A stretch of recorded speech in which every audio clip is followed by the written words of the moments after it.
afternoon, everyone. It's so great to be back with you, especially back to be with you after your Rosh Hashanah and Yom Kippur. I am impressed that you were all still here and hanging on. We have been so deep in the world of Halakha and the world of Jewish law over the last few sessions. I see Tiferet Israel in Washington, D.C. You're getting close to my hometown synagogues there. It's amazing. Okay, and this third and final session, this is going to finish us off. The question we've been exploring for the last 2 weeks, and this will be our third week, is can I pray in languages other than Hebrew? And if so, are there limits to that? Are there certain prayers that have to be said in Hebrew, or is it all on the table? And what I've been arguing is that this isn't just a question of halakha. This isn't just a question of Jewish law. Can I or can I not? What can I pray? What can I not? But that actually, Addis Israel is a great one. But actually, that the how you answer this question really defines what is at the essence of prayer. What is prayer all about? Is prayer all about community, connecting to tradition, connecting across generations? You might lean one way in your answer. Is prayer all about your own personal relationship to God, your personal understanding, your journey? You might have a different answer. I want to do a bit of a recap. We started in the first week looking at the Mishnah and Tosefta. Mishnah and Tosefta, again, they were compiled from zero, not written because really it was before writing in a sense. They were oral traditions. They were compiled between 0 and 200 CE. We then moved on to the two Talmuds, to the Babylonian Talmud and the Urushami Talmud that were compiled around 200 to 500 CE. The Urushami was finished a little bit earlier, 400 CE. I said it was less edited and therefore a little bit harder to learn. And then we continued last week studying the Rishonim, which I said was the period from 1000 to 1500 CE. Their comments, their exploration on the Talmud. And this week we're going to pick up with the Rishonim. We're going to learn one more source in the category of the Rishonim. And then we're actually going to move on to the later halachic period, starting with the Shulchan Aruch in the 16th century and taking us all the way to modern day. And so that's going to cap it out. And what we're going to hopefully see by the end of the class is the trajectory of how we started with one question, one idea in the Mishnah, and what happened in the Tosefta, and what happened in the Gemara, and what happened in the Rishonim, and what happened in the 16th century, 18th, 19th, until we get to present day to see the arc of a question, which for me, I just think is really exciting. And I'm thankful to you that it's been a long journey the last 3 weeks. So I'm thankful to you that you've stuck it out. So I'm going to go ahead into screen sharing now. And I just want to take a moment to recap some of the sources that we've seen so you know where we've been, so that you're prepared to launch and take off with our unit today. So just reminding you, so our question again is, can I pray in a language other than Hebrew? We started with the Mishnah. So if you're looking at my screen here, we started with the Mishnah, and the Mishnah said very clearly, perhaps surprisingly, said the Amidah and the Shema. Oh, I actually put in the, well, I'll share this in a minute. I do have the link. Okay, I'll share it now so that you can see it.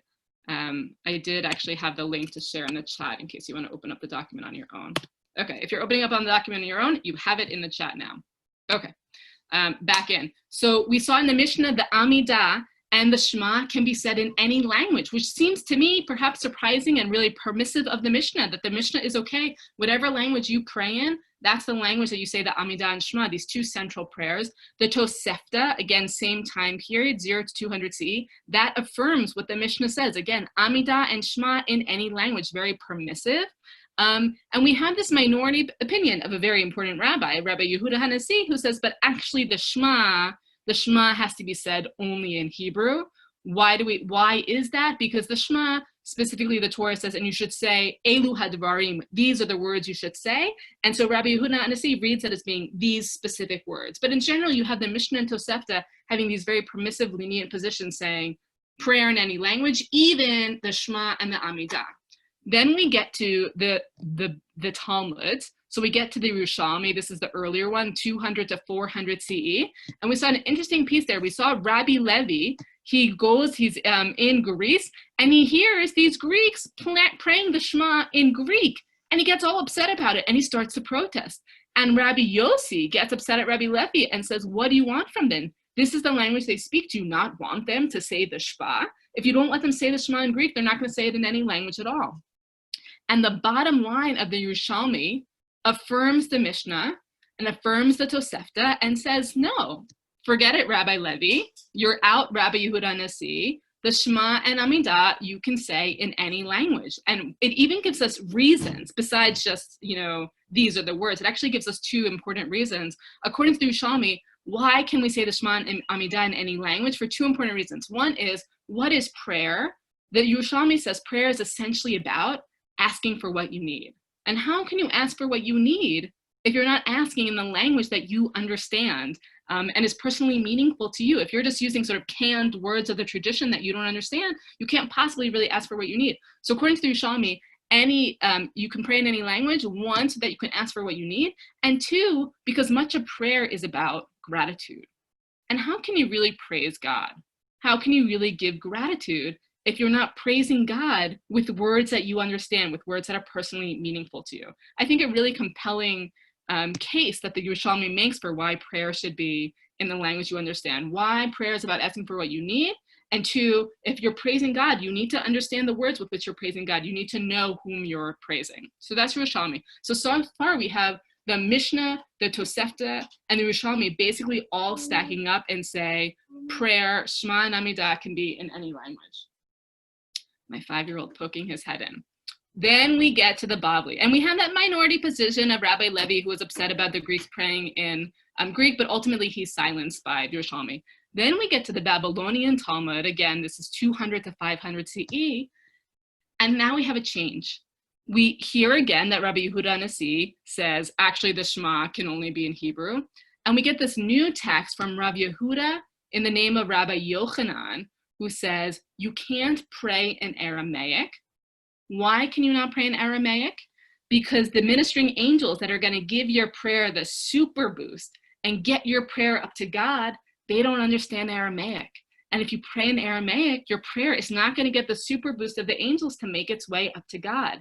And so ultimately, so the Bavli knows that there's a tension here, because the Bavli says, well, on one hand, I know that the Mishnah is saying you can pray in any language, but on the other hand, Rabbi Yehuda and Rabbi Yochanan, these two later rabbis, they're saying, well, you can't pray in Aramaic because they're not going to get the super boost. So how do we handle that? And ultimately, the Bavli resolves it. Surprisingly, Can I stop you for a second and ask you two questions that came up last week? First of all, why would the Talmud have to listen to Rabbi Yehuda and Rabbi Yochanan? Who were they? Because they were important, I think. And the second is someone asked, where is there proof about the ministering angels not knowing certain languages, or that ministering angels participate in the prayer in general? Because it's just a statement that ministering angels do this, and they don't understand Aramaic. Did they have any proof for this, or is this just a statement? Yeah, so those are both great questions. The question of why does the Talmud have to listen to Rabbi Yehuda and Rabbi Yochanan, that's a really interesting question. They are important rabbis. I don't in any means want to sideline them, but they're later rabbis. They're not in the period of the Tanaim, meaning they're not in the period of 0 to 200 CE. They're in the period of 200 to 500 CE, so they're Amoraim. And so because they're Amoraim, even though they are important rabbis, they have lesser standing. And so your question, Ari, is even sort of more striking. Why does the Talmud feel the need to either A, side with, or B, harmonize the opinions of two Amorim with the Mishnah?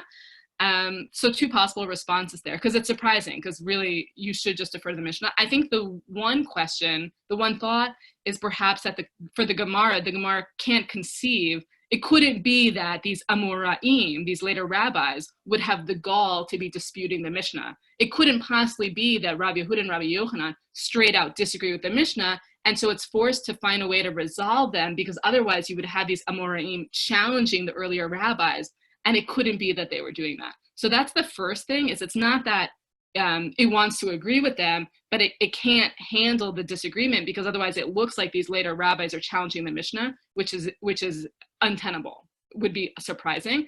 I think a second answer is that the Bavli might have actually had an agenda that was different than Urushami's agenda, is that the Bavli, and interesting thinking about why that's happening, right? The Bavli, those writers are writing in exile, the rabbis, they're writing in Babylonia, and those rabbis might have had an agenda of saying, we actually don't want you praying in Aramaic. We want you praying in Hebrew. That it could have been there was more pressure in the land of the Bavli, that they're seeing everyone around them is only speaking Aramaic. They're losing the holy language. And so maybe the Bavli specifically has an agenda to push back hard on prayer in any language and to say, actually, it needs to be in Hebrew. Whereas perhaps in the Urushami, which is being composed in the land of Israel, that's less of an issue, or that's less of a fear. And so they're able to be more permissive and to allow people to continue praying in other languages. But very good questions. And so ultimately, as I was saying, so the Bavli, we have this opinion of Rabbi Yehuda and Rabbi Yochanan saying, not in Aramaic, because the angels won't understand you. And I think we said that there's a little bit of ambivalence about, does not in Aramaic mean just not in Aramaic, but any other language? Or is not in Aramaic standing in for don't pray in any other language besides Hebrew? And so ultimately, the Bavli resolves the tension between the Mishnah saying any language and the Bavli saying not in Aramaic, and says, well, public prayer, communal prayer, that you can do in any language. Why? Because when you're davening in community, you already have the super boost. Your prayer has an extra strength because you're davening in community. And so that could be in any language. You don't need the angels helping carry your prayers up. But personal prayer, in which you don't have the super boost of the community, that still needs to be in Hebrew. You still have to have that thing that's going to help connect you. And all right, just going to your question of how do we know what's the proof for the ministering angels don't understand Aramaic? That's a really good question. There are other, we actually saw, well, we're going to see in one of the approaches that I'm just going to summarize in a second, but we actually saw the Rosh. We saw very briefly the Rosh said last week, he said, and actually no, it was actually not the Rosh. Who did we see that said this? Oh, there was a Gaonic response, a response from the 800 to 1,000. One of those rabbis actually say, well, it can't be that the ministering angels don't understand Aramaic. We actually know that there are prayers, we know that there are prayers that we daven in Aramaic, the Kaddish, a major, major prayer we daven in Kaddish. Some of the Kedusha is in Aramaic. So we know that they must understand Aramaic. And he also says, how could it be that the ministering angels, their job is to minister to human beings? It can't be that they don't understand Aramaic. And so then there's another rabbi that says, it must not be that they don't understand Aramaic, because that's crazy. Maybe it's disgusting to them. Aramaic is repulsive to them. So the jury is sort of out on the ministering angels' relationship to Aramaic. Do they understand it and they're on board and carry up other prayers in Aramaic? Do they understand it but they hate it? It's repulsive to them, so they just don't want to deal with it? Or as Rabbi Yehuda and Rabbi Yochanan are claiming, do they not understand it at all? So there's not really clear proof, because it's not. Surprisingly, we don't have a lot of proof on what the angels do or don't understand. Okay, so that's the Mishnah, Tosefta, Urushami all stack up and say prayer in any language. Bavli sort of really minimizes the scope of the Mishnah, and whereas the Mishnah said Shema Namidan in any language, suddenly in the Bavli it says, but only if you're praying in the community. It really limits the scope of it. And then I just want to now briefly summarize some of the approaches we saw last week.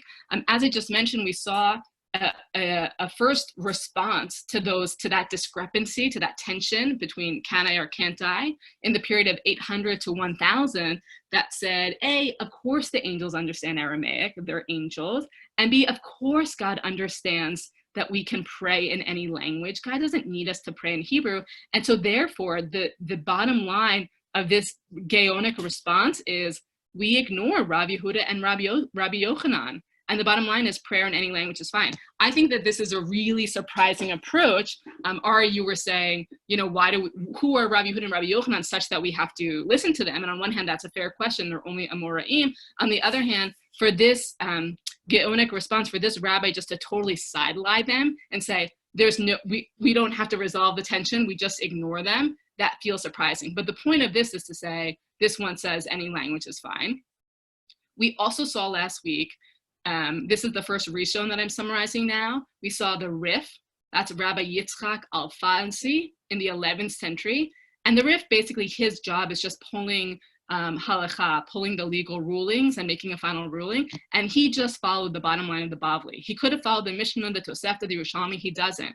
The Rif follows the Bavli, and he says, just like the bottom line of the Bavli, he says, any prayer, if you're davening in community, that can be in any language, but your personal prayer must be in Hebrew. So he sides with the Bavli there. We also saw our second Rishon that we saw Rabbeinu Yonah. Rabbeinu Yonah comments on the Rif. He's a couple of centuries later in the 13th century. And Rabbeinu Yonah had something really beautiful to say to us. He said, it's true, the distinction between communal prayer in any language and personal prayer has to be in Hebrew. But he said, you know what? When you're davening keyachid, when you're davening alone, but you're using fixed liturgy, you're using the language of the tradition, it's as if you were davening in the community. Your individual prayer becomes communal prayer.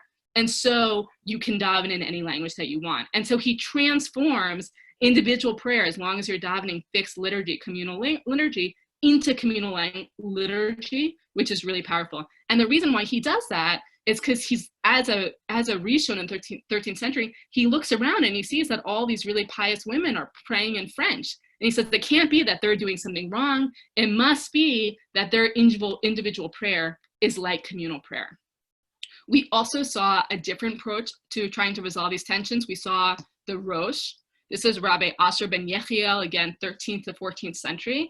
And the Rosh, as I mentioned earlier, he takes a really literal reading of Rabbi Yehuda and Rabbi Yochanan. Rabbi Yehuda and Rabbi Yochanan, who said, but you can't pray in Aramaic because the angels don't understand Aramaic. He says, yeah, you can only not pray in Aramaic. But as long as you're praying in French or in English or in Spanish or any of those other languages, then you could say your Shema and Amidah in any other language as long as it's not Aramaic. So he takes a very literal reading, which is helpful for us who are not speaking Aramaic for the most part.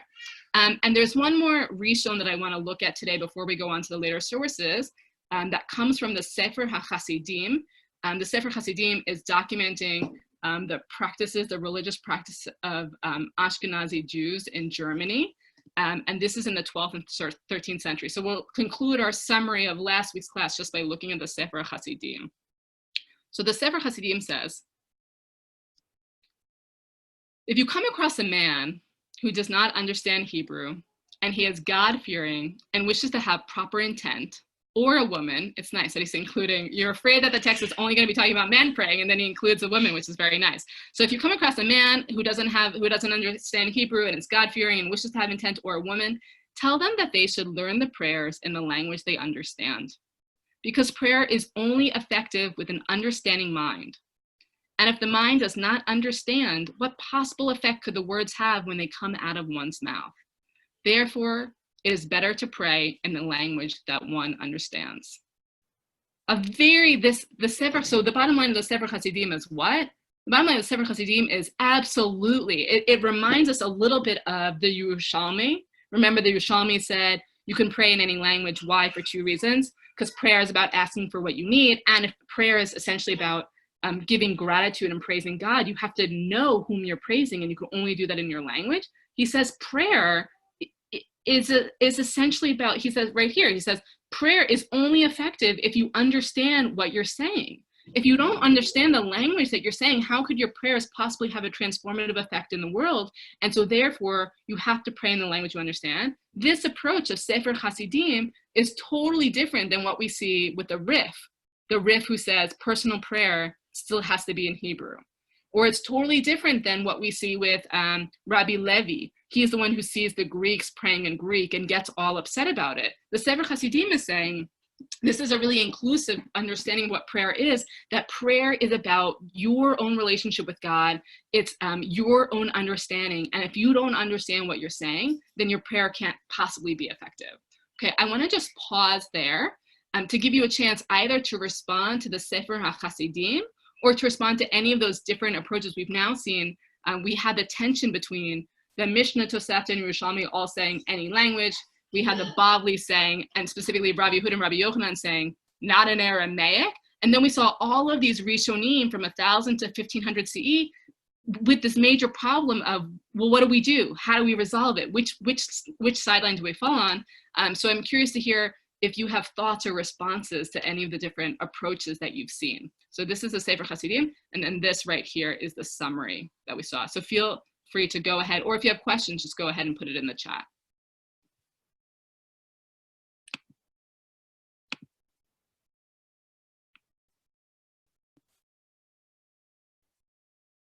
So Rochelle says, so we need the intermediary of an angel to have a personal relationship with God. Does this mean that communal prayer somehow lessens the personal nature of one's relationship with God?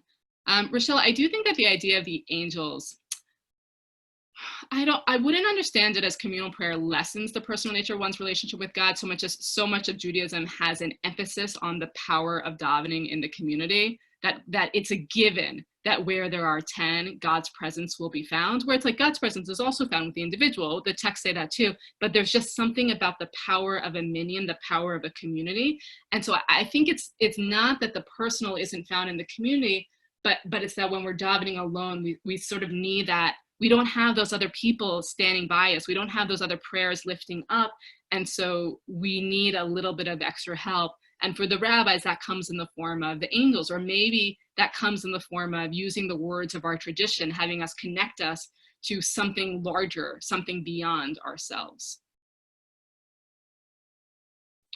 Serena says, is there any halachic ruling to prayer language? Rena, are you asking, like, is there a bottom line after all of this? Is that the question? That's in it. Well, we're going to keep going. The story doesn't end today. That's why we have to. Yeah. Okay, good. So, right. Because if you just had the Rishonim, you would be all across the board. The Sefer Chassidim would be saying, do whatever you want. The Rif is saying very clearly. I mean, what I'll say is, like, even amongst the Rishonim, some of these texts would have more halachic authority. Like the Rif who says, but even then, yeah, the Rif who says communal prayer, if you're davening in a community, any language, but alone, it has to be in Hebrew. So the Rif, and also the Rosh, who says, as long as you're not davening in Aramaic, you're fine, which are two very different approaches, right? Both the Rif and the Rosh have a lot of halachic standing. And so even between them, you wouldn't know who to follow.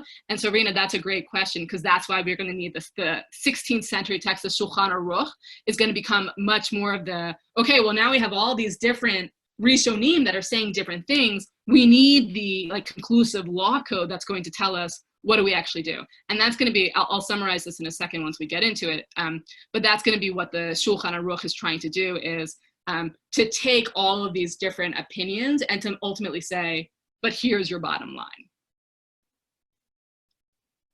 So Arnold said, there's a tension between a universal Judaism with prayer in Hebrew, or a Greek Judaism in American Judaism.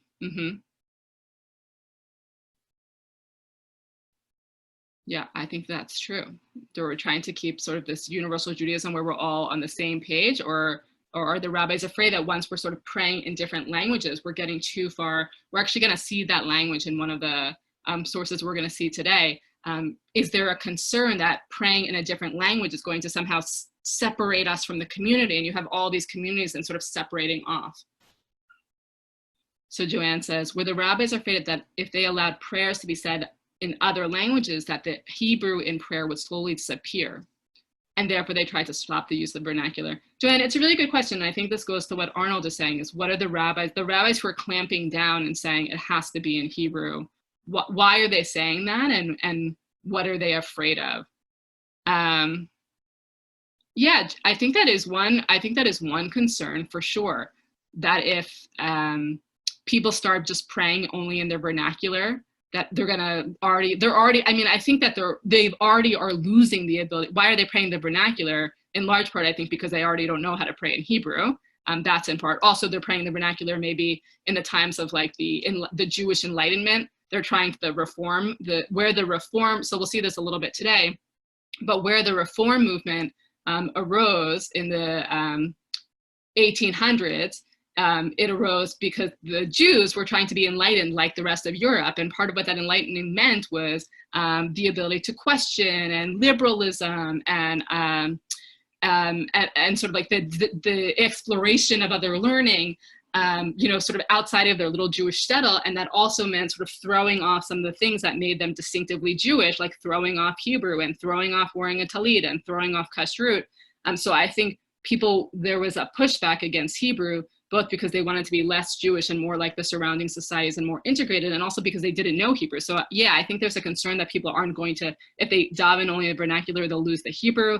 I think there's a concern, maybe, as Arnold was suggesting, of the communities will become their own sort of separate communities.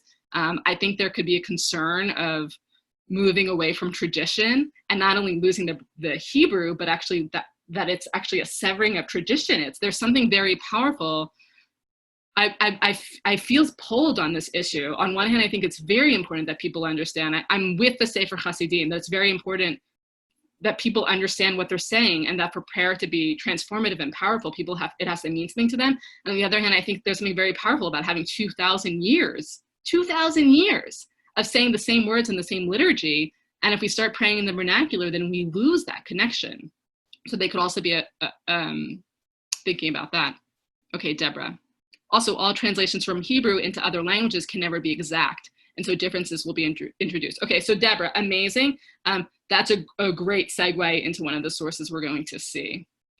Rena, I just want to read your question out loud. I don't know if I know the answer. Did printed prayer books affect this discussion? Let me think about that for a second.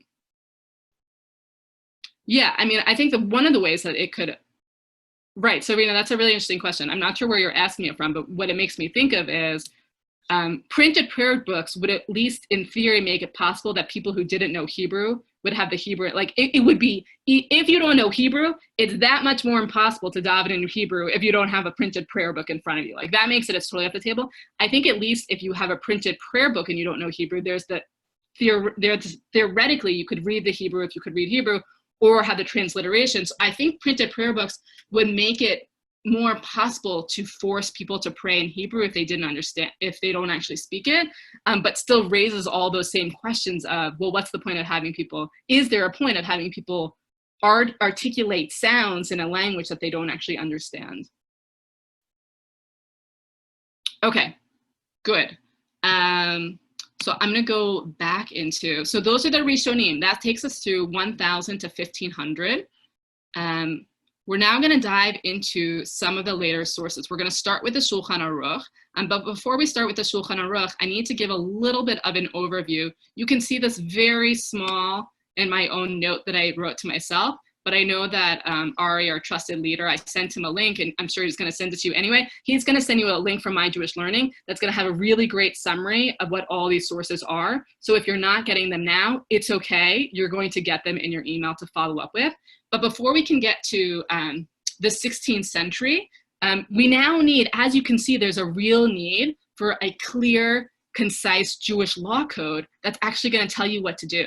Because if you're following this Rishon or this Rishon or this Rishon, you could see that you could end up with totally different halachic practices. And ultimately, Judaism wants us to have some sort of standardization. So the first attempt to really make a legal code that everyone could follow comes from Maimonides. Someone was asking about him a couple classes ago. So the Maimonides, that's the Rambam in the 12th century.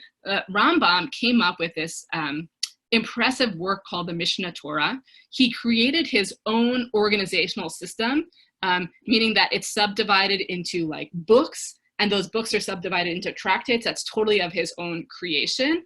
And the goal of the Rambam was, he didn't think that the average Jew was going to be able to, first of all, the average Jew, even if you learn the Gemara, the Gemara isn't set up to come out with a bottom line halakha. That's not the Gemara's intention, to tell you what law. The Gemara's intention is to, try to come to the truth and bring all the opinions, but there are many issues in which the Gemara will end up saying, actually, we can't figure it out, so teku, like we're not sure. It stands. It's not actually, the Gemara is not actually a law code. And so the goal of the Rambam was to say, I'm going to create a clear, concise law code. If people are not of the level that they can sit in yeshiva and learn Gemara all day long, they can just learn my Mishnah Torah. They don't need to learn anything else. If they just know my Mishnah Torah, he wrote it in Hebrew that was really accessible to the extent that people speak Hebrew. It's a Hebrew that was very accessible to them. And the goal was, this is your one-stop, be-all place. There's a sense in which there's a certain amount of hubris to the Rambam's project of don't learn any other books, you can just learn mine. And also the Mishnah Torah is an incredible gift, because truly, if you are looking to get a sense of a general overview of what are the laws of Shabbat, what are the laws of repentance, what are the laws of tzedakah, it's all in the Rambam, and it's all organized by tractate. So that's the Rambam in the 12th century. You then got in the 13th century, Rabbi Jacob ben Asher. Rabbi Jacob ben Asher is the son of the Rosh. So the Rosh who we saw last week and today, the Rosh who said, as long as you're not praying in Aramaic, it's okay. So his son was Rabbi Jacob ben Asher. The Rosh was called Rabbi Asher ben Yachiel, so he's the son of the Rosh. He created a book called the Arba'at Torim, sort of like the 4 columns. And this is another authoritative law code. So the Mishnah Torah, basically the Rambam created an amazing book that is very well studied, but the Mishnah Torah just never became the authoritative law code that the Rambam wanted it to be. So there was another one. So the Rabbi Jacob ben Asher, he creates the Arba'a Torim. He's called the Torah sometimes. He creates a new organizational system. It's divided into 4 books that are subdivided into smaller chapters. His 4 books are Orach Chaim, which is all about prayers, synagogue, Shabbat, holidays. This tends to be, like, for the average person, this is where the most commonly used learning is in Orach Chaim. Yoreh Deah, this contains learning on kashrut, laws on conversion, mourning, the rituals around mourning and death, and family purity. Even HaEzer is the 3rd book, marriage and divorce, and Chosh and Mishpat, finance, damages, and rules of Jewish court. So those are the orders. And that was in the 13th century. That's the Torah. And then there was a lot of commentaries on it, but one of the most famous commentaries comes from Rabbi Yosef Karo. Rabbi Yosef Karo wrote a commentary on the Torah called the Beit Yosef, because his name was Rabbi Yosef Karo. And his goal was to provide sort of like a footnotes to include other opinions, other rulings that weren't in the Torah. And basically what happens, the Torah is written in the 13th century, this is of Spanish descent. In the 15th century, there was the expulsion of a lot of Jews from the Iberian Peninsula, the Spanish Iberian Peninsula, into Ashkenazi communities. And so all these Jews who were following Sephardi, who were following these Spanish rulings, these Spanish rabbis, they find themselves in Ashkenazi communities, German and Poland, and now they no longer know, which rabbi do I follow? What do I do? This rabbi says that I should do this. This rabbi says that I should do this. What is my law code? And so there was the need to create a new law code that synthesized all those different people and told all these newly expelled Jews, this is the law you should be following. And so that's the Shulchan Aruch. The Shulchan Aruch, again, this is by Rabbi Yosef Karo in the 16th century. This is the same rabbi who wrote the commentary on the Torah. The Shulchan Aruch follows the same organizational system as the Torah, the same 4 books. So it has Orach Chaim, Yoreh Deah, Even HaEzer, and Choshen HaMishpat. And what the Shulchan Aruch does, he brings all sorts of different rabbis and rulings, but ultimately he gives you a final ruling, and his final ruling is usually based on the Rambam from the Mishnah Torah, the Rif, who we saw, and the Rosh, who we also saw. So he pulls between these 3, and then ultimately will give you his bottom line. And the last thing I want to say about this before moving on is that the Shulchan Aruch is mainly bringing the Sephardi perspective, the Spanish customs, or from those areas, the Moroccan customs of Sephardi descent. It's not representing Ashkenazi laws. And so at the same time that the Shulchan Aruch is being developed by Rabbi Yosef Karo, Rabbi Moshe Isserlis is developing his own commentary that's focusing on doing the same thing, but for Ashkenazi Jews. So for the Jews of Germany, Poland, France, so that they know who to follow. It turns out that the Shulchan Aruch, that Rabbi Yosef Karo, he got his book out first. And so rather than Rabbi Moshe Isserlis having his own book, he became the commentary on the Shulchan Aruch. He's called the Ramah, and his commentary is sometimes called the Mapah, which means tablecloth. Shulchan Aruch means a set table. And so the Rabbi Moshe Isserlis, his commentary is the Mapah, it's the tablecloth that goes on the set table of Rabbi Yosef Karo. So oftentimes when people learn the Shulchan Aruch, they're learning the Sephardi customs brought by Rabbi Yosef Karo with the commentary of Rabbi Moshe Isserlis, who's bringing the Ashkenazi practices. Okay, so that was a lot, but just to give you a sense of, you have all these different Rishonim that are having their different, writing in different places for different communities, seeing different practices. And then you have these rabbis that are trying to make actual law codes of this is the bottom line, synthesizing all the practices and making a ruling. And so that starts with the Mishnah Torah with the Rambam in the 12th century. It continues with the Arba'a Torim in the 13th century. And then you have the Shulchan Aruch in the 16th century. And I would say even today, the Shulchan Aruch is sort of the defining law code in a way that the Mishnah Torah is still very well studied, but it just didn't become the sort of the law code that the Shulchan Aruch is. When people want to know what's the bottom line on, like, heating stuff up on Shabbat? What's the bottom line on mixing milk and meat? Oftentimes what they'll do is they'll go to the Shulchan Aruch. The Mishnah Torah is amazing if you want to get a really accessible general overview, just so you have a sense of that world. Okay, I'll pause there. I know that was a lot. Feel free to put questions, or if you have a question, let me know. And other people, if you have questions, feel free to put them into the chat. And if I don't get them now, I'll come back to them the next time we stop. Yeah, I just wanted to add one thing. Those of you who came with us to Lithuania and Poland 2 summers ago, you should remember that when we were in Krakow, we went to visit the Ramaz synagogue in the Kazimierz district of Krakow. We went actually in the synagogue, and Rabbi Spitz led us in Mincha. And then we went to the back, and you could see where he was buried. So just to tie into what we were just talking about. Amazing. Thank you for sharing that, Ari. Good. Okay. So again, feel free to, let me just check the chat and see if anyone actually.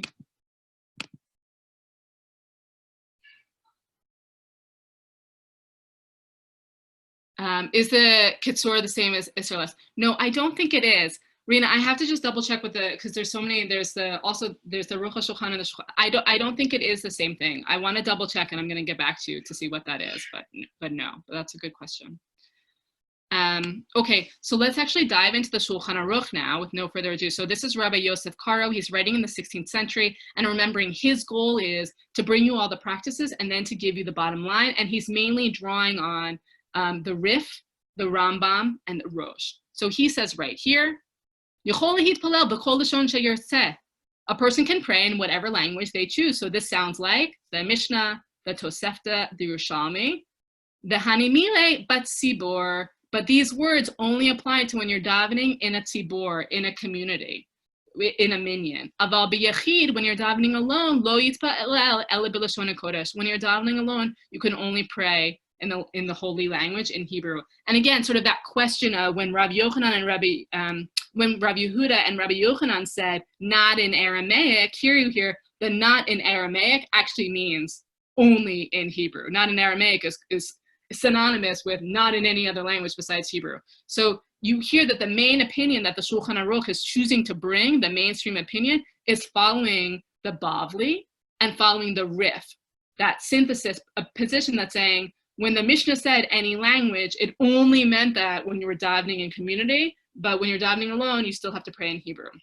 But now he's going to give us some other opinions. He says, the Yesh Omrim, and there are some that say that the ban on other languages only applies to asking for one's personal needs, such as praying for a sick person or regarding any other problem in one's home, sort of that spontaneous, really individual prayer. But the fixed tefillah recited in public may even be recited privately in any language. So here, what is he doing? He's bringing us a Yesh Omrim, he's bringing us a minority, and there are others that say, and he's quoting what rabbi that we saw, Rabbeinu Yonah, who's saying, I see these women who are pious and who are praying their individual Amidah in France, and he says, oh, it must be that as long as you are praying the Tfilah HaKvua L'Tzibor, the prayer that is fixed for the community, even if you're saying as the individual, it is as if you're praying in community, and therefore it's okay. And then he's going to bring us one more. He said, and some say that even an individual making private requests may do so in any language he chooses, except for Aramaic. And who was that? That was the Rosh, who took a very literal reading of Rabbi Yehuda and Rabbi Yochanan that said Aramaic is a problem, but any other language. And so the way that I think that we have to understand the Shulchan Aruch here is that first position, the sort of the anonymous position. This is really the default. This is the bottom line of the Shulchan Aruch. He brings the Yesh Omrim is, I think that we have to understand this as he can't say that these practices, like they have, the Rosh has real halachic authority. He can't totally say that they don't have any halachic authority. So he's acknowledging the existence of the opinion. I think it's giving some credence to it, but ultimately he's saying, I'm acknowledging that some people are saying it, and it's not, I'm not totally dismissing it as a practice that's not viable, but really the default position, the main position I'm putting forward is this first position, which is that when you're in the community, any language, but individually it has to be in Hebrew. Okay, so that's how you see the Shulchan Aruch. He's pulling from those multiple positions, all the ones we saw, but ultimately he's choosing one and he's putting that forward. Let me just add a quick question, because when we were talking about the original sources, we were talking about the Shema and the Shemona Esrei. So parts of the prayer. What you just showed us it talks about general prayer. So have they now changed it to general prayer in a synagogue or with other people? It can be in any language, and general prayer at home has to be in Hebrew, or are they still focused on certain parts of the prayer that has to be in Hebrew only? Yeah, that's a really good question, Ari. There's a lot of slippage that's happening, and I think it's happening in the sources themselves, and so you're seeing it happening with me. You're right that the Mishnah and the Gemara, for the most part, are mainly talking about the Shema and Amidah. I think, so for example, you see that question here in the second one. Some say that the ban on other languages applies only to asking for one's personal needs. So here, that opinion, which is, this is the Rabbi Yonah, is distinguishing, you saying, the Shema and Amidah, because those are fixed prayers, that can still be done in any language. It's specifically these other prayers that are spontaneous prayers. Those are the ones that are still off limits. And then this third one, I think the Rosh here, that this is the opinion of the Rosh, I think this position is saying even any prayer, both the Shema and the Amidah, and really personal spontaneous prayer can be done in any language as long as it's not Aramaic. But there is sort of slippage all over the place, and I think it's good to keep asking, are they just talking about Shema and Amidah, or are they talking about everything? So here, I think the Rosh is saying all prayer, Shema, Amidah, and everything else. But that's not, but you have to keep checking with the sources to see. Okay, so that's the Shulchan Aruch in the 16th century. This takes us into the world, which is really my favorite world, of responsa literature. Before you get there were some other questions. Oh, good. Sorry, let me go to the chat. Thanks for letting me know.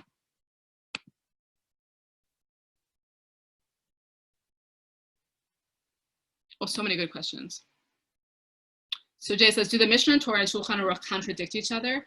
Jay, that's a good question. I'm sure that they do. I don't have a specific example they give you, but because the Shulchan Aruch is drawing on Rambam, Rif, and Rosh, and is sometimes sometimes will rule against the Rambam, there must be places where the Shulchan Aruch does contradict the Mishnah Torah. The whole point of part of what the Shulchan Aruch is doing, because it's coming 4 centuries later, is he now has access to all these other community practices and all these other rulings that Rabbi Yosef Karo has a hard job of trying to synthesize. And so sometimes I'm sure he follows the Rambam, but other times it's going to contradict the Mishnah Torah because he's dealing with different data and different rulings by that point.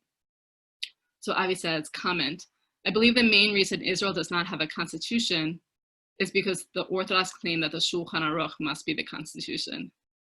Yeah, that's complicated. The Project of Israel is an amazing project of how you create a civil society.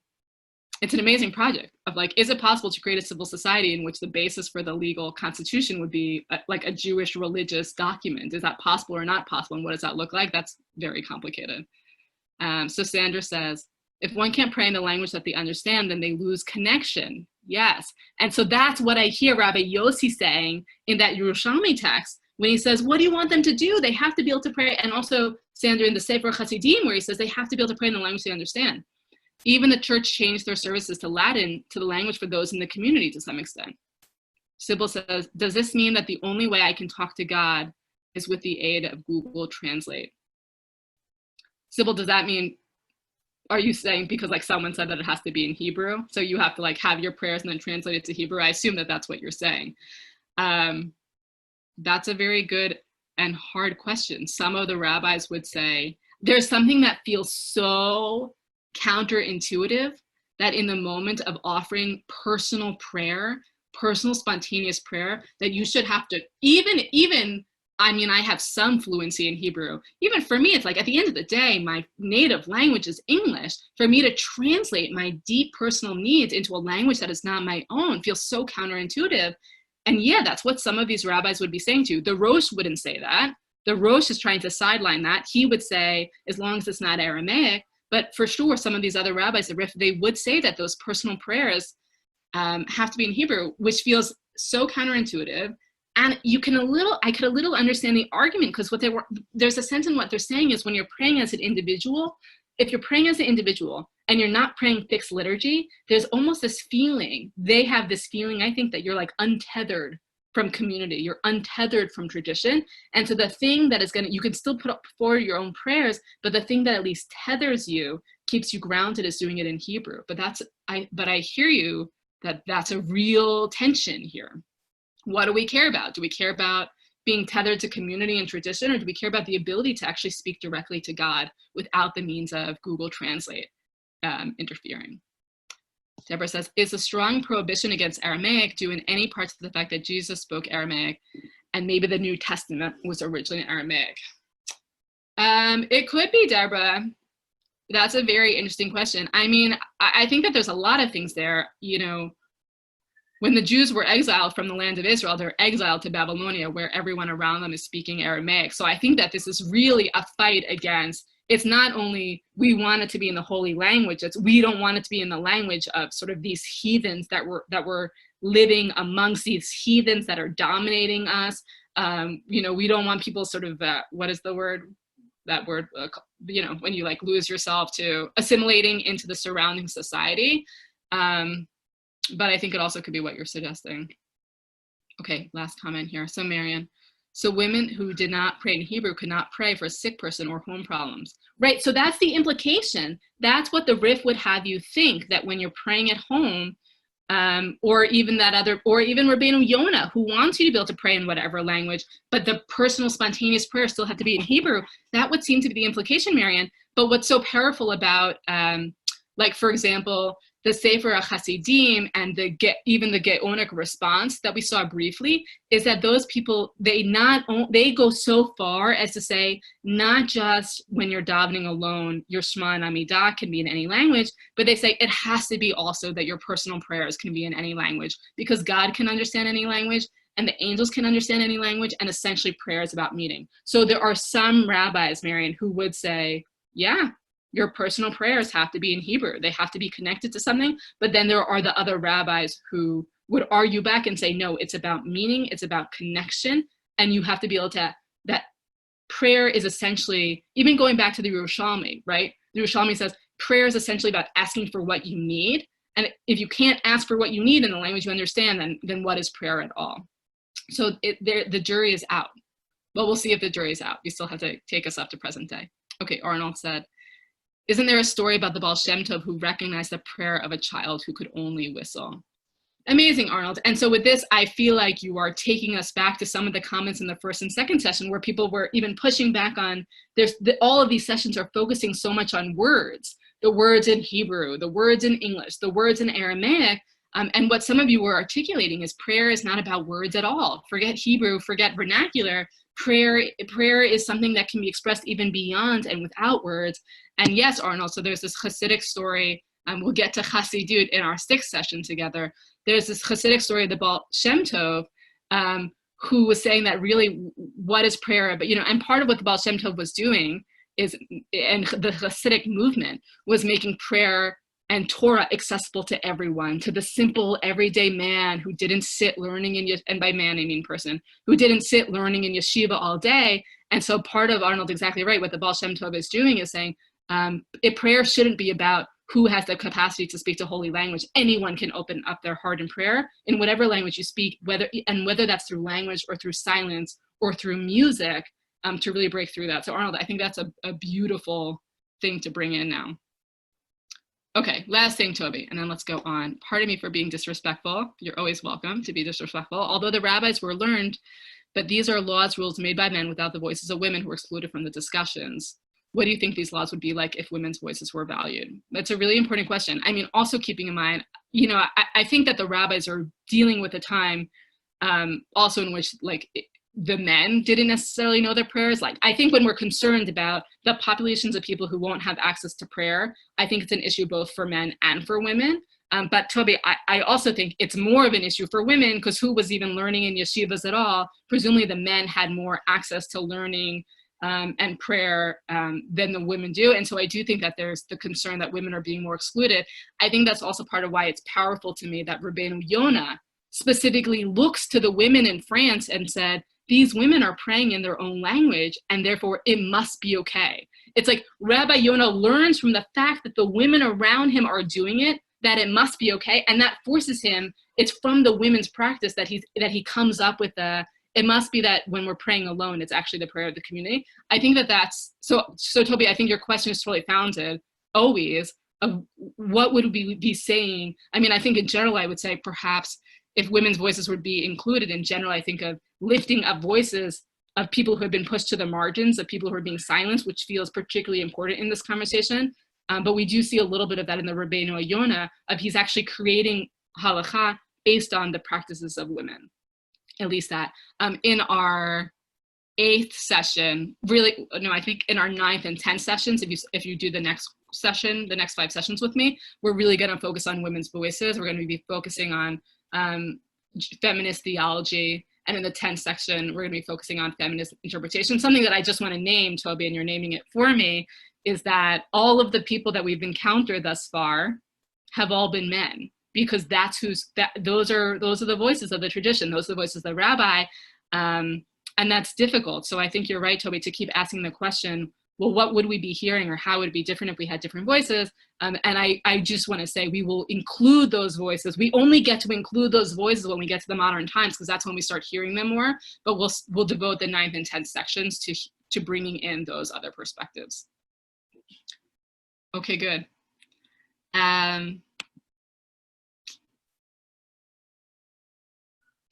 Just thinking how I want to spend our last 5 minutes together. Okay. So let's take a look at these last 2 texts together. So this is,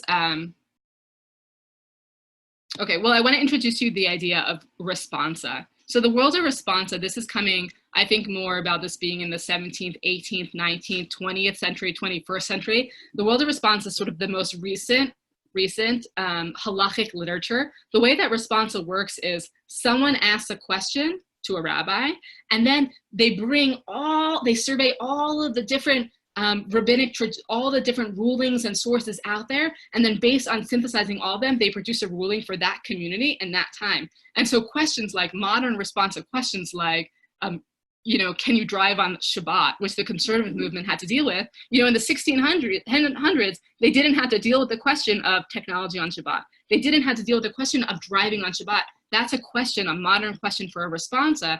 And so what a responsa is, and this is happening, both those examples I gave are obviously 20th century, but there are other questions in the 17th and 18th century of questions that are coming up from a specific community going to a rabbi, and the responsa is coming from response, or a tshuva, which is an answer, is surveying all of the history. The Shulchan Aruch was amazing in the 16th century, but then the 17th century happened, and the 18th century happened, and the 19th century happened. And so you need that responsa literature to ask the question and then compile all the sources and then ultimately give an answer.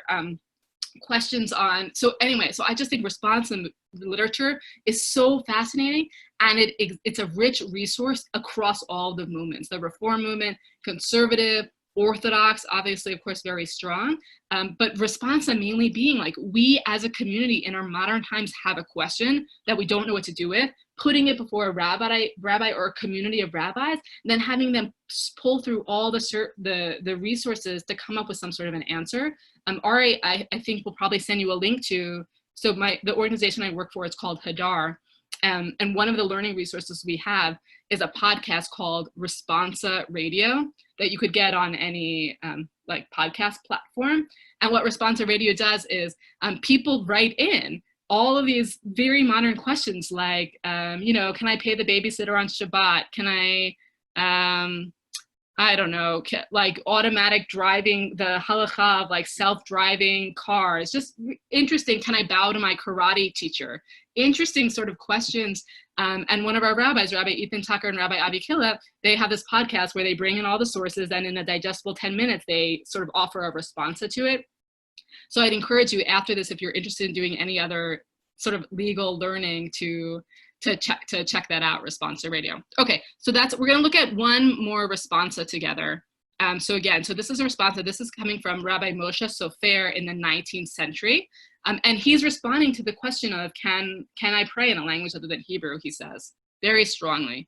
He says, to pray in public in a language other than Hebrew is impossible under any circumstances. He's talking about to pray in public. He's not even, remember, our sources were talking about in public prayer, it can be in any other language, but in individual prayer, it had to be in Hebrew. He's now going so far, he's saying, even in public, it has to be in Hebrew. He says it's impossible under any circumstances. He's using the strongest possible language to push back against those reformers who are putting prayer into the vernacular. He says it's true that the Mishnah Sota, that's the source we saw, that the Mishnah Sota says these can be said in any language, including Shema and Amidah, and that its list includes prayer. And it says that one can fulfill one's obligation in any language, even as an individual, right? He says it's true that the Mishnah says that. The Mishnah, the most authoritative source, the Mishnah says that. He says, nonetheless, this refers to an ad hoc situation. He totally sidelines the Mishnah. He says it's true the Mishnah says it, but it must have been that the Mishnah was talking about some sort of like once in a lifetime, random, in this particular moment, there was a specific need. It must be an ad hoc situation. But if it were permissible to permanently establish that the prayer leader would lead the community in prayer in the vernacular, why would the men of the Great Assembly have established the text of the prayers in clear Hebrew? Right? The fact that the rabbis of the olden days, when they fixed the language of prayer, the fact that they fixed it of Hebrew must mean it has to be in Hebrew. In their own time, half of them spoke other languages. It would have been better for them to have set the prayers in Aramaic, which was the common tongue at the time. Rather, they quite consciously fixed the text as they did. And so the Khatam Sofer takes a very clear stand, and he says, it's true that Mishnah is said that, but it must, he totally sidelines it and says it must be that the Mishnah is only talking about ad hoc. It couldn't possibly be. And just, we'll go back just this one text, seeing this as well. The Yad Ephraim, again, this is a response in the 18th, 19th century. He says, this was the question, someone says, translation, you can't trust translation. He says, in our time when no one knows how to properly translate Hebrew, your translation, you can't count on it being the right translation. We strongly rebuke anyone who is lenient to say that he fulfills his obligation in a foreign tongue. He should not separate from the practice of the community. So there's that language, Arnold, of the concern that by saying it in your own language, it's a separation from the community. And he says, for one who is concerned with what it says in Sefer Hasidim regarding the importance of understanding what you're saying, that person can easily learn the basic idea of the text. So I would have wanted to spend more time on hearing what you think about his response. On one hand, he's saying, okay, the Shema and Amidah, if you don't understand it, you have to do the work of trying to understand it, pushing back against the Sefer Hasidim, who's saying it should be in any language. I want to close with just one final thing, and then if you're I'm happy to stay after and hear your thoughts, your chats via chat. So this is a final synthesis from Rabbi Ethan Tucker, who's one of the rabbis at Hadar. He's one of the rabbis who does the responsive radio that I mentioned. He has an essay that I actually can share with Ari that he could send out, giving a really great summary of these sources on the language of tefillah. So he says, we can fairly draw a line from Rabbi Levi, he's the one who said, not in Greek, silence them, through Rabbi Yehuda and the Rif to Yad Ephraim and Khatam Sofer. This strand connecting all those rabbis, which we saw, emphasizes that prayer is an activity that asks us to conform to forms beyond ourselves, that demands education and learning, that has requirements beyond our own personal fulfillment. Okay, so if you follow that strand of rabbis, it gives you a very specific idea of what prayer is. Prayer is conforming ourselves to something beyond ourselves. It demands education and learning. And we can similarly draw a line from the Mishnah and the Urushami through Sefer Hasidim that says in any language, to the Rosh who says, as long as it's not in Aramaic, to Rabbi Aharon Horan, we didn't see that one. You have that on the source sheet, but we didn't see that inside. And other modern voices, this strand emphasizes that prayer is about comprehension and intention, and language must be used effectively as a tool to achieve those aims. These dueling values, sometimes obscured, perhaps rightly by issues of communal identity and ideology, lie at the heart of the halachic discussions of this topic. So I can't give you a bottom line because, as you can see, even today there continues to be tension, but what I want to leave you with is that we've gone on quite a journey, starting with the Mishnah to 0 to 200 CE, to the Ethan Tucker is writing today, of seeing all of these, what we're seeing is as they're debating in Hebrew, not in Hebrew, the Shema, Amidah, personal prayer, not personal prayer, what you're seeing is you're actually seeing values at play. What is prayer essentially about? Is prayer about conforming to something beyond ourselves?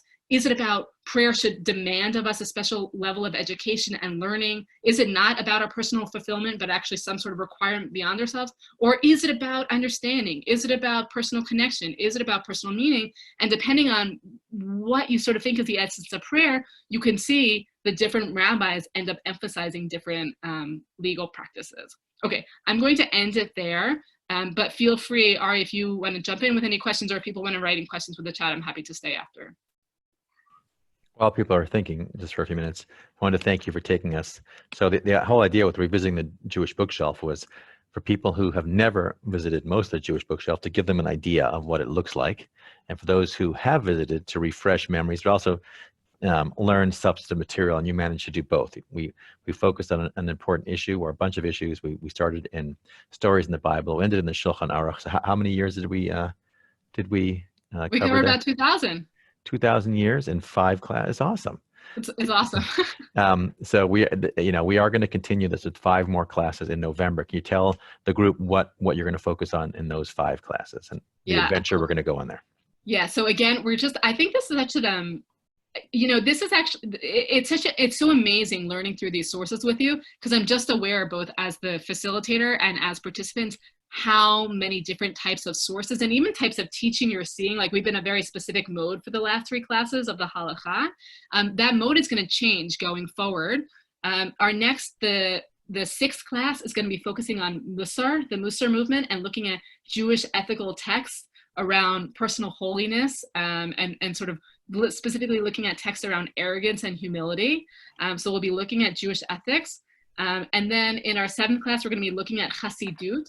So sort of developing a personal spirituality.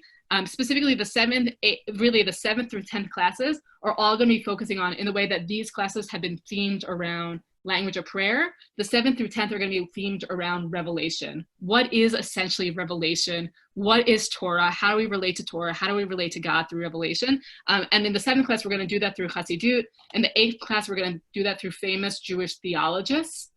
In the 9th class, we're specifically going to focus on the place of feminist theology and revelation. And in the 10th class, we're going to be mainly looking at modern poetry, modern Israeli poetry on revelation. So, and again, this has been sort of like one mode of downloading halakha into your brains. But I think what I'm excited about in some of the future classes is we'll be interacting with the sources in a different way. I think there'll be a little bit more room to hear your personal thoughts and how you're reading them. And I'm really looking forward to getting your thoughts on revelation and how you relate to these sources. I put the invite to the next series, this second 5-part series, and there's only 10 classes total. I just broke it down into 5 and 5 to make it manageable with the break in between. But it's there I put it in the chat, but you'll be getting an email invitation as well. So you have it all there. I don't know if anybody has any questions. I think their brains have been expanded so much that there's just, it expands. They have to wait for it to like go back down. I mean, it was a lot. It is actually, to think of it my way, this is how I think maybe we should teach high school and other classes, this is a great way, instead of just plodding through and just saying, okay, this year we're doing Mishnah, next year we're doing Talmud, why not each year choose topics and go through them, and one class do it that way. You can have a separate class in just Talmud and Chumash and Navi and prophets and whatever. But why not one class where you actually go through it this way? Because it ties everything in. So it'll help you in all the other classes if you can put everything into perspective and how this works. I mean, my ultimate thing is to always have a historical timeline to show where these writings are from, maybe where they were written and what was going on in the world at that time and in that society at the time. Because everything we read are really interacting with what's going on. The rabbis forbidding Aramaic, there's something going on in the world in Aramaic at that time. There was something going on in that location, and rabbis permitting. So anyway, it's important to have context, but I do like this way of learning. I think that this should be a way that we do learning in general. It's a great way to learn substantively, like material, but also historically. So it's like vertical and horizontal. So anyway. Yeah. Thank you, Ari. Well, thank you to all of you for joining in. I really appreciate it. It's I know it's been very, very text heavy. The next sessions you'll get a lot of text, but I think these sessions have been particularly text heavy. So thanks for hanging in there for it. So everybody, you get extra credit. You started right after Yom Kippur with studying. Let me tell I wrote it down. I will mail it to the Kotel. They will put all your names are going in there. And just to make double sure, I'm going to also put a note to the Rebbe's grave in Queens that we visited with CSP. So your names will be sent to both places. Okay. Thank you, everybody. Shana Tova. Thank you. You made it, and we'll see you hopefully tomorrow night, I guess, with David Solomon in Melbourne, Australia. I guess he's locked in, so he has nowhere to go. He'll be teaching us. Take care. Happy Tuesday.